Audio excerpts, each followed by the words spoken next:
Hi friends, welcome to the Ask tutorial. In this video, we are gonna see about neuromuscular transmission. Okay, if we understand it, it is a simple topic. And we can understand this from the name itself. Neuromuscular transmission. So there is a transmission of impulse from the nerve. The action of the nerve is actually the transferring of the impulses. It sends the impulses or receives the impulse. Here it sends impulse to the muscle. Why does it send? For a muscle contraction to occur so that a movement will be produced. So the neurons will send the signals to the muscles to cause the contraction. So this is the neuromuscular transmission. We will see in step by step how this occurs, how this transmission occurs. So, in order to understand neuromuscular transmission, we have to understand the neuromuscular junction. It is nothing but where the nerve endings make contact with the muscle fibers. So, that is called as the neuromuscular junction. The neuromuscular transmission will take place at the neuromuscular junction. The part of the nerve which makes contact with the muscle is the terminal button. These small terminal buttons will appear like a small swelling. It is also known as synaptic knob. Okay. So the terminal buttons will make a neuromuscular junction at the center of the nerve fiber and the transmission will occur here. These terminal buttons will contain a large number of vesicles and they also contain mitochondria. So these mitochondria will produce acetylcholine. So in terminal buttons there will be the synthesis of the acetylcholine in it.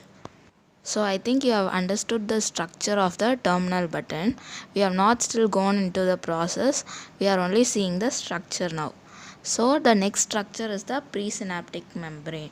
It is nothing but just a membrane covering the terminal button. Okay, presynaptic membrane is the membrane covering the terminal button. Okay, next is the synaptic cleft. Synaptic cleft is a space, is just a space between the presynaptic and postsynaptic membrane. Okay, what? It is just a space between them. Next is the postsynaptic membrane.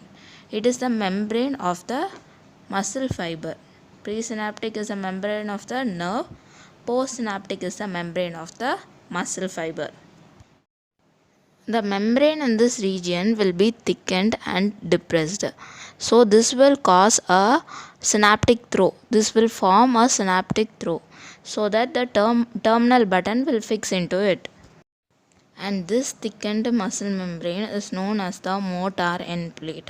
Okay, and the postsynaptic membrane will contain receptor known as the nicotine receptor. It is the receptor site for the acetylcholine. So these are the structures involved in the neuromuscular transmission. The events by which the neuromuscular transmission occurs, first there will be a release of acetylcholine.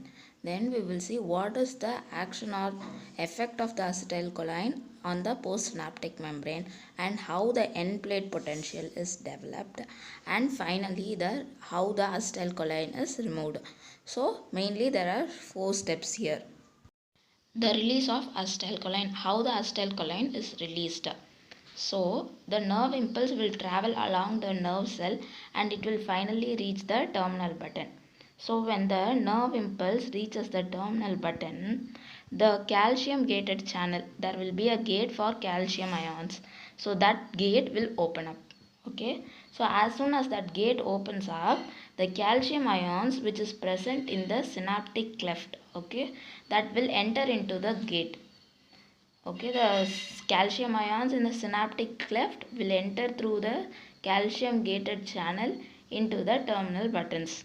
So as the calcium ions enter into the terminal button through the synaptic cleft, the calcium level will be increased in the terminal button. So there will be a increased calcium ion levels in the terminal button. This causes the production of acetylcholine in the vesicles. Due to the elevated level of calcium ions, acetylcholine is released. After the release of acetylcholine into the synaptic cleft, it will bind to the acetylcholine receptor, also known as the nicotine receptor, which is located in the motor end plate. So this will cause the acetylcholine gated channel to open. So the channel will open up. The gate will open up.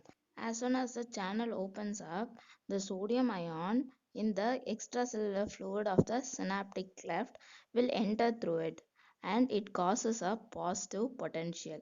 This positive potential is called as the end plate potential, which is created in the motor end plate.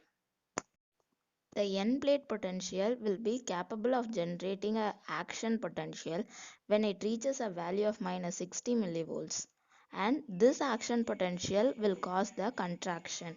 This action potential will be developed on the both the side of the motor end plate, and it is conducted through the muscle fiber, and this leads to the contraction.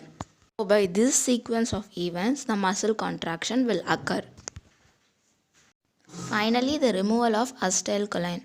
The acetylcholine must be removed in order to prevent the repeated excitation of the muscle fiber.